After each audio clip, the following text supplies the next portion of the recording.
At low tide, barnacles and mussels are exposed along the rocky shores. Their shells are closed tight. For the spirit bear, detaching them from the rocks is no problem, and the reward is a very tasty snack.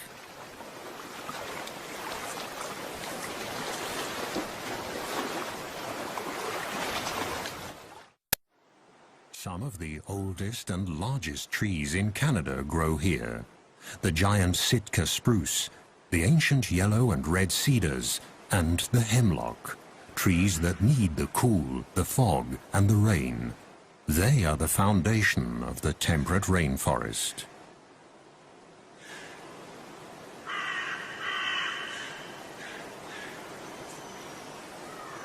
In August, the sweet fragrance of ripening berries wafts through the forest. Bright red huckleberries, elderberries, salal and blueberries, and many others grow in abundance.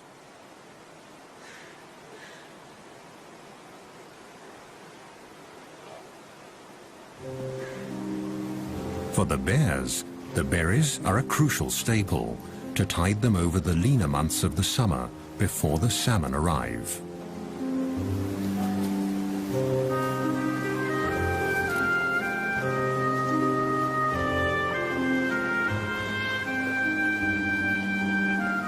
The spirit or Commodie bears are not albinos, but white black bears, a mutation that probably dates back to the last ice age.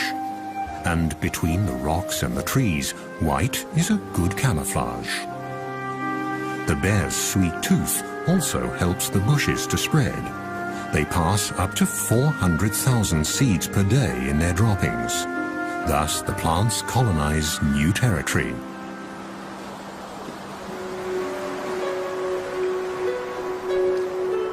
In the temperate rainforest, fog can cover the land in a grey veil within minutes. And it can plunge a sunny landscape into deep gloom. Along the mainland coast, the islands of the Great Bear Rainforest lie close together.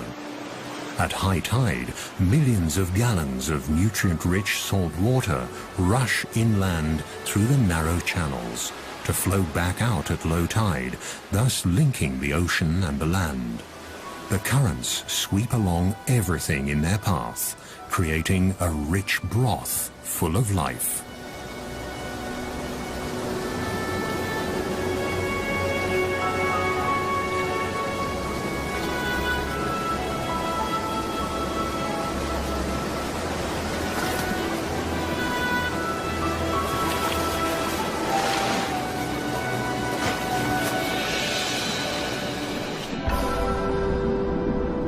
In August, huge schools of young fish migrate into the waters between the islands.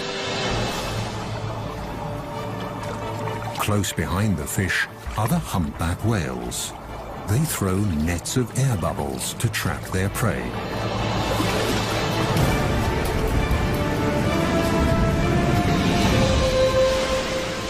Success. Thousands of fish are caught in their gigantic mouths. Their balloons filter krill and fish out of the water. Again and again, the whales will feed for days. But Mother Nature is prepared and sends a constant stream of fish north along the coast and into the archipelago of the Great Bear Rainforest. They all get their share, large and small, young and old. This is the land of milk and honey, the Galapagos of the north. The productive zone extends far below the water. The species here are not as numerous and varied as in a tropical coral reef, but the vibrant colors and the sheer size of the underwater organisms can easily measure up to the tropics. Deeper down, among colorful mollusks and cold water corals, the ocean harbors another secret of this region, a life form from the age of the dinosaurs. A glass sponge. The intricate and beautiful structures of this 300-million-year-old organism are made of glass and very fragile. The rivers and streams of the Great Bear Rainforest wash sediment into the ocean constantly, and the nutrients slowly sink down and feed the coral. Its red branches that can thrive in this 6-degree cold water are the perfect hideout for small crabs and fish.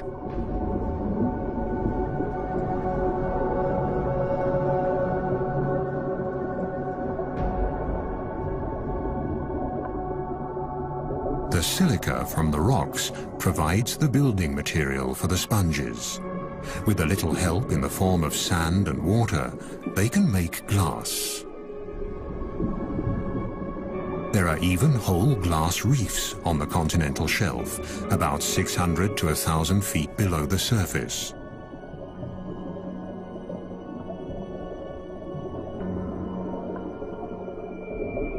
These ancient organisms build complete reefs, powered by nutrients and runoff from the rainforest.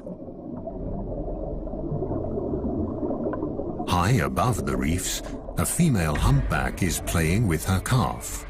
Thanks to the rich feeding grounds, the little one is growing fast. In a few months, when they leave the cold waters and head south, they'll need all their strength.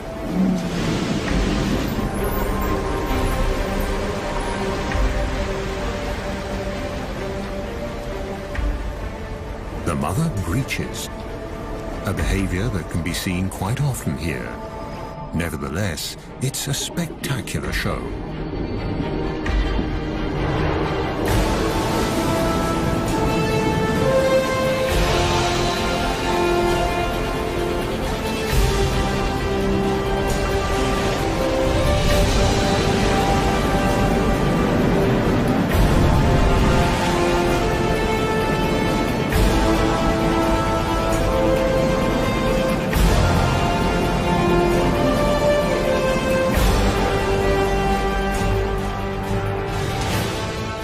The beginning of September, and the fish run that all the animals here are anxiously waiting for is approaching.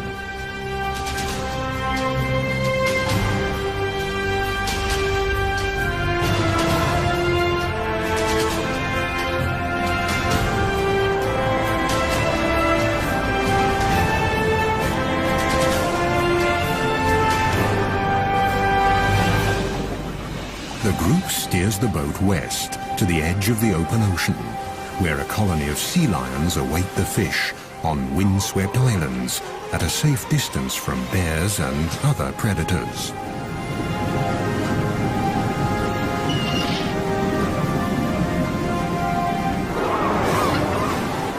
The Steller sea lions are the largest of the eared seals.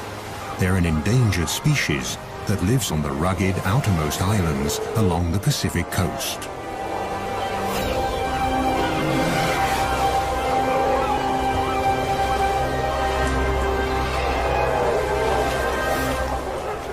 The strong, territorial males can grow to a length of more than 10 feet and weigh up to 2,500 pounds. Each of them has a dozen or more of the much smaller females in its part of the colony.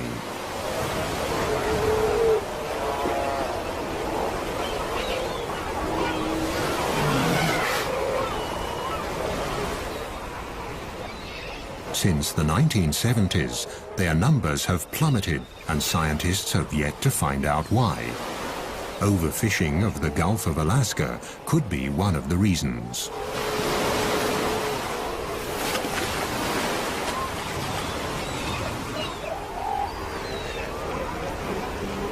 The weather turns. The first heavy rain of approaching autumn triggers the epic fish run. After 2 years in the ocean, the salmon are now returning to their birth streams.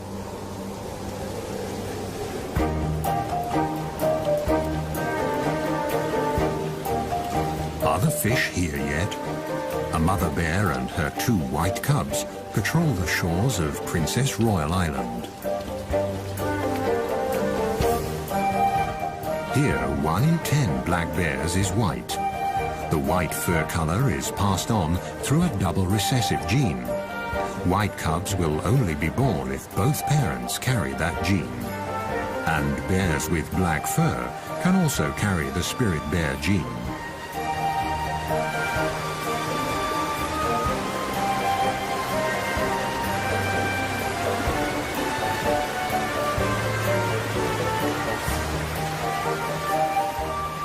Eagles and river otters are the first to discover the approaching salmon run, which they are awaiting impatiently at the mouth of the river.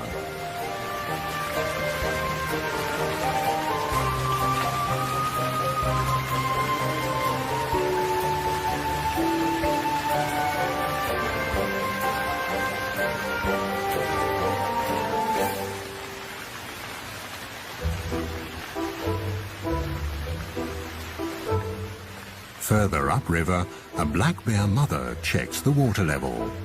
It's still too low for the salmon to come. This little bear will see the salmon run for the first time in his life.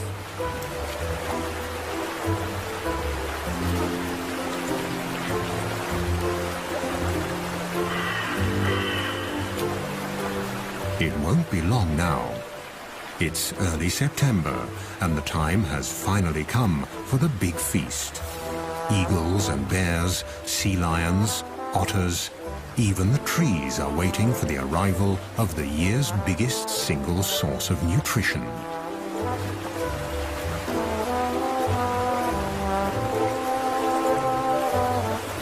And the big feast will also complete the yearly cycle. Shortly afterwards, the bears will start looking for winter dens.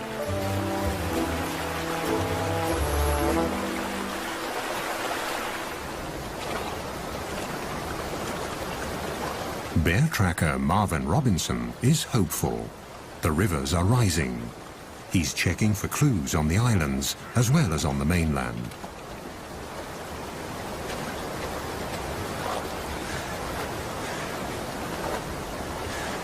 Across the channel from Princess Royal Island, a grizzly mother and her 2-year-old are also checking the waters. Grizzly bears live on the mainland, leaving the islands to the black bears.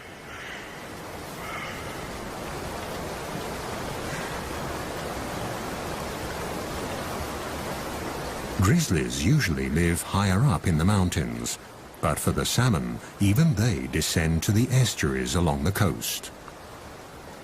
Marvin is concerned. The rains came late. He hopes the salmon run won't be affected.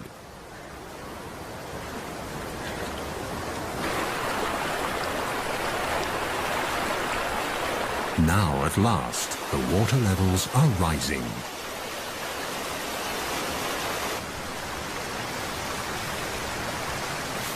The grizzlies use the waiting time to stock up on sugar, trying to pull the last crab apples off the trees along the riverbanks.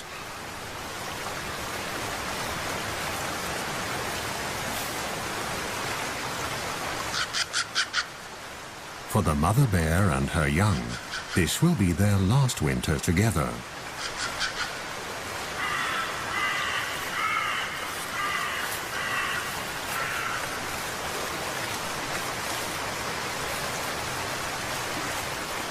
If she can fatten up enough for the winter, she'll have a new cub next spring. But if the salmon run isn't good enough, she'll reabsorb the already incubated egg in her womb during hibernation. Still no salmon, but now the autumn rains have really picked up. This region gets an incredible 4,500 millimeters of precipitation per year. That's 4 times the rainfall of a wet city like Vancouver, further south along the coast. This is a true rainforest. Autumn has arrived, and the first geese are migrating.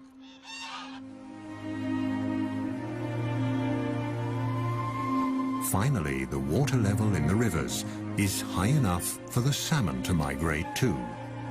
They'll return to the self-same waters where they were born, among the gravel banks upstream. At 12-hour intervals, at high tide, new waves of hundreds of thousands of fish will rise in the river deltas on the coast and make their way up the streams.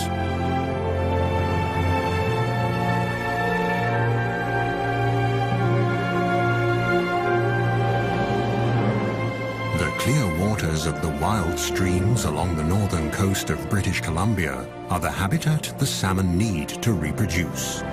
In this fish run, humpback and silver salmon are returning, swimming up the rivers until they taste their birth waters.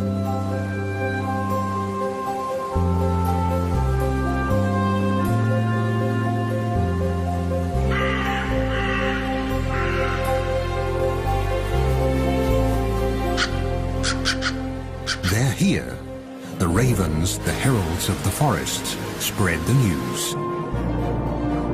It takes stamina and blind determination for the fish to get to where they have to go. It's now or never. This is their only chance to reproduce. But the predators are already lining up. From the seagulls to the otters, they all want their share. For the animals of the Great Bear Rainforest, the waiting is finally over. Now it's time for fish and caviar.